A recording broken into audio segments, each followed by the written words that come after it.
Doctor হয়েছে বৌদি। রান্না বান্নার জন্য একজন লোকও দরকার। আমি না হয় থাকি বৌদি। তুমি থাকলে তোমার সংসার কে দেখবে? আমার আবার সংসার? তবুও তোমার নন্দার একটা দোকানে খাতা লেখে, সেখানেই খাই। বড় ছেলে বিয়ে করেই আলাদা, মেজো গেছে বাইরে, ছোট থাকে তোমাদের বাড়িতে, আর 2 মেয়ের বিয়ে দিয়েছে দাদা। এবার আমি ফিরি। পান্তির বিয়ে দিতে হবে না? কি যে বলো বৌদি, মেয়ে হয়ে যখন জন্মেছে বরটা ঠিক হয়েই আছে। বুলা থুড়ি থুড়ি থুড়ি পুতুল, পুতুল যখন ক্লাস 5-এ, পান্তি তখন ক্লাস 2-তে। তোমার মেয়ের মাথা মোটা, প্রতি ক্লাসে 2 বছর 3 বছর করে থাকলে পিছিয়ে যাবে না? মাথা মোটা বলো না বৌদি, তোমার মেয়ের পেছনে 3 জন মাস্টার ছিল। গাড়ি চড়ে স্কুলে গেছে, ইংরেজি স্কুলে পড়েছে। আর আমার পান্তি যদি সে সুযোগ থাকতো, সেও এতদিনে জজ ম্যাজিস্ট্রেট হতে পারতো।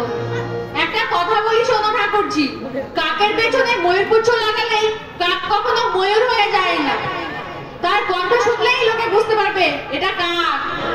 বৌদি, যারা যারা জীবনে প্রতিষ্ঠা পেয়েছে সবাই ধনী তুলার নয়, বেশিরভাগই মধ্যবিত্ত ঘরে। তুমি বলতে চাও? আমি বলতে চাইছি পুতুল আর পান্তির আকাশ পাতাল তফাৎ। মাস্টার পান্তির জন্যও ছিল, কিন্তু পান্তি প্রতি ক্লাসে হ্যাট্রিক করে ক্লাস 8-এ উঠেছে। লেখাপড়া কাউকে ভুলে খাওয়ানো যায় না, এটা তার জন্য চাই প্রতিভা। আমার পুতুলকে যেই দেখেছে সেই বলেছে রত্ন, দুর্লভ রত্ন। আমার পুতুল তবু যদি পেটে ধরতিস, 1 পয়সার মা, তার আবার গুমর কত? মারি ঝাঁটা আমার অহংকারের মুখে।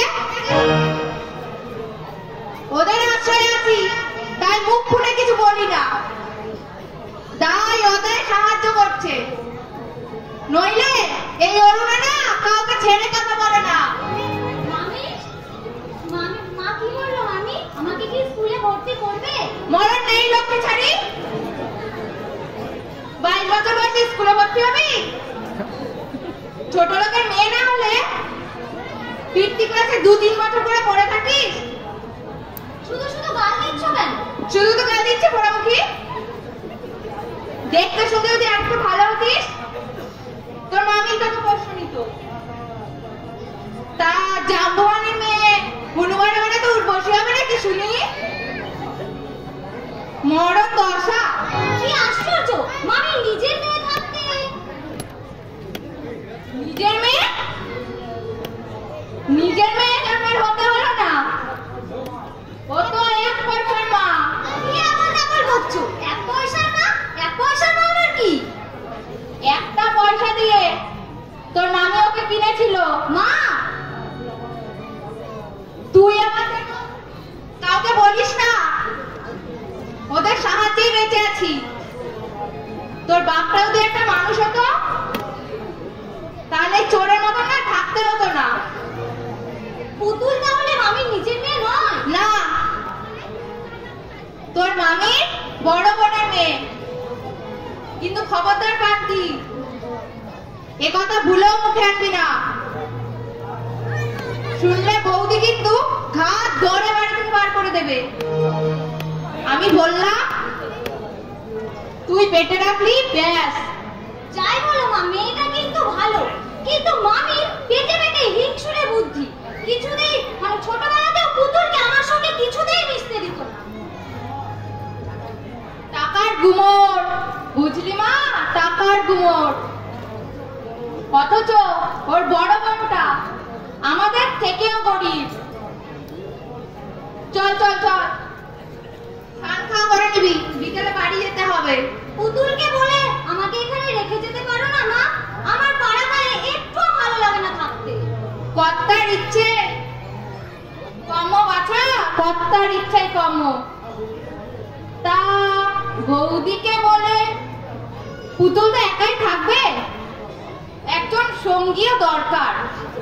যদি রাখে থেকে যাবে, যদি কারো চোখে পড়ে যাস একটা হিল্লে হয়ে যাবে। তাই বুঝি?